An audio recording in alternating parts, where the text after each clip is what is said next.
ღირსი იოანეს სინელი. კიბე ანუ კლემაქსი. სწავლანი წმიდისა და ნეტარისა მამისა ჩვენისა იოანე მამასახლისისა. რა ითელ მამასახლის იოანეს რომ მიუძღვნან.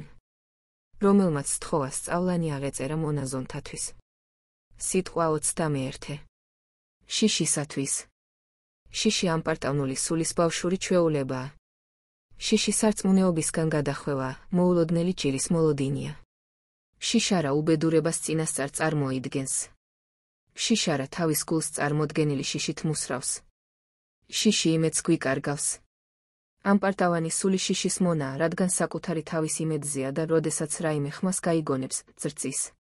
გლოვიარე და მგრძნობიარე გულმა შიში საერთოდ არ იცის, ხოლო ამპარტავანი შიშისგან ქრთის, რადგან უფალი სამართლიანად მოულენს მას ამპარტავნებას, რომ სხვებიც შეშინდნენ და სიმდაბლე ისწავლონ.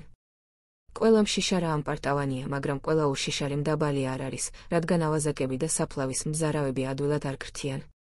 სადაც შიში გიპყრობს იმ ადგილას ღამით მისვლას ნუ დაიზარებ, რადგან თუ კი ეშმაკს დაუთმობ, ეს დასაგმობი და ბავშვური თვისება შეგაბერდება.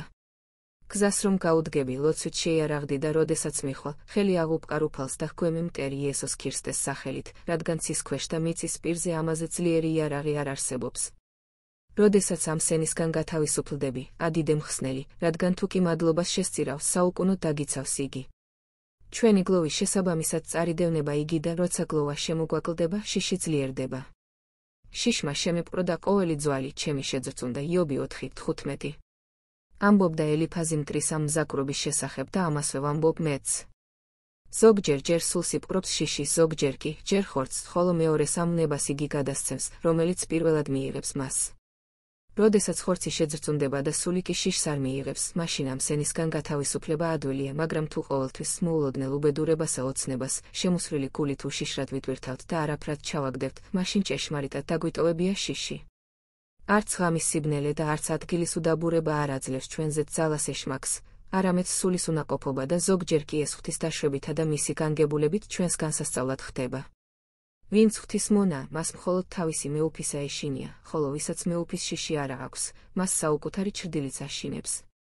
როდესაც ბოროტი სული ესხმის თავს კაცს, მაშინ მისი ხორცი შიშობს, ხოლო როდესაც ანგელოზი მიდის მასთან, სული სიმდაბლით ხარობს. ამიტომ, როდესაც ამ საშუალებით შევიცნობთ ღვთის ანგელოზის მოსვლას, უნდა ვიჩქაროთ და სალოცავად წავიდეთ, რადგან კეთილი მცველი მოგვევლინა უფლისაგან, რომლისა არ დიდება აც და ამრადის და უკუნითი უკუნისამდე. ამინ.